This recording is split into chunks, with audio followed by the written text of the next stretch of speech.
Ayun, mapagpalang araw po sa atin lahat. Kumusta po kayo? Bale, magluluto tayo ngayon ng bangus belly.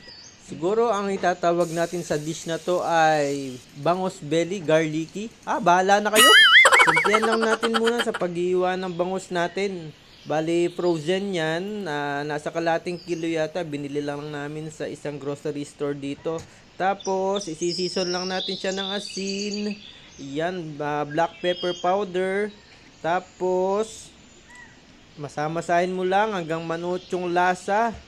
Hanggang sa kasulok-sulukan ng laman ng bangus. Tapos, syempre, maglalagay din tayo ng harina para pag prinito natin mamaya, walang talsikan ang mantika.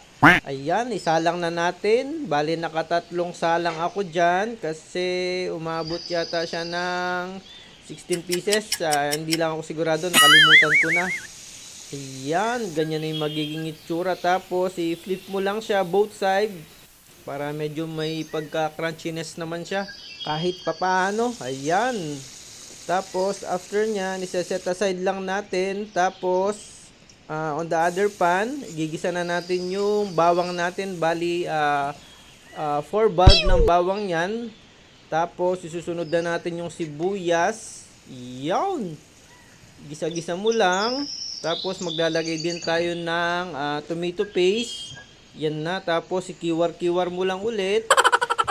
Tapos after nyan, maglalagay naman tayo ng paprika powder para makulay naman yung dish natin, para appetizing yung dating at malasa. Tapos maglalagay din tayo ng oyster sauce, sugar. Yan, optional lang yung sugar kasi sa aming mga Kapampangan, yan na yung nakasanayan namin lasa. Yummy. Yung medyo maalat na matamis at pambalance din. Tapos naglagay din tayo ng konting chili flakes para may konting kick naman. Tapos after magisa ng mga aromatics natin, isasaling na natin yun na prito natin bangus. Tapos i-toast-toast mo lang, mabilisan na lang yan. Pag kumapit na yung sauce niya, kainan na. At pag umabot na kayo sa punto ng video na to, maraming salamat po. Sana may natutunan po kayo sa akin. Ingat po kayo parate. Paki-follow lamang po at share yung video na to. Paalam!